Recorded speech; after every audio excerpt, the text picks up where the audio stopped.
जब एक औरत खामोशी तोड़ देती है तो सिर्फ दीवारें नहीं, रिश्ते भी लरसने लगते हैं। क्योंकि अब वो सिर्फ बीवी नहीं, अपनी जात की वकील बन चुकी है। प्रार्थना अंदर से टूट चुकी थी, लेकिन आज इसकी आवाज में कमजोरी नहीं, आग थी। वो रोते रोते आंगन में निकली। हर कदम के साथ उसके आंसुओं के साथ उसकी हिम्मत भी बह रही थी, मगर फिर भी वो रुकी नहीं। इसकी सास जीजी ने फिक्र से पूछा, प्रार्थना क्या हुआ? तुम इस तरह क्यों रो रही हो? प्रार्थना ने नम आंखों से उनकी तरफ देखा और बरसों का सच एक ही सांस में बाहर निकल आया। वो मेरा शौहर गौतम, वो सिर्फ मेरा जिस्म चाहता है माँ जी। वो मेरे जज्बात को, मेरी इज्जत को, मेरी मर्जी को कभी नहीं समझ पाया। इसके लफ्जों ने घर की फजा को मुंजमद कर दिया।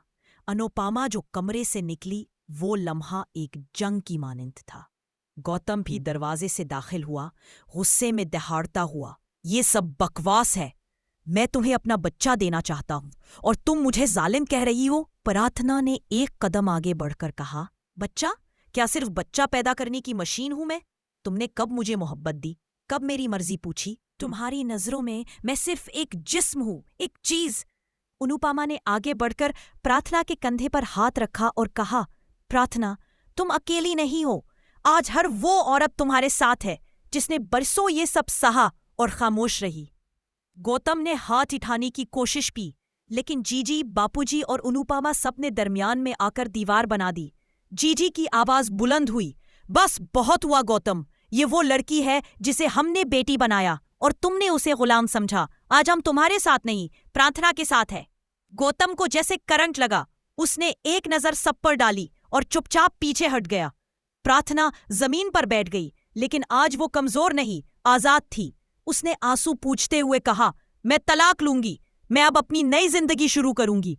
अब मैं किसी की मिल्कियत नहीं, सिर्फ अपनी हूं। अनुपमा ने उसे गले से लगाते हुए कहा, प्रार्थना, जब औरत उठती है तो वो सिर्फ अपना हक नहीं, आने वाली नस्लों की इज्जत बचाती है। आंखों में आंसू मगर दिलों में इनकलाब। याद रखो, औरत जब बोलती है तो खामोशी की जंजीरें टूट जाती हैं।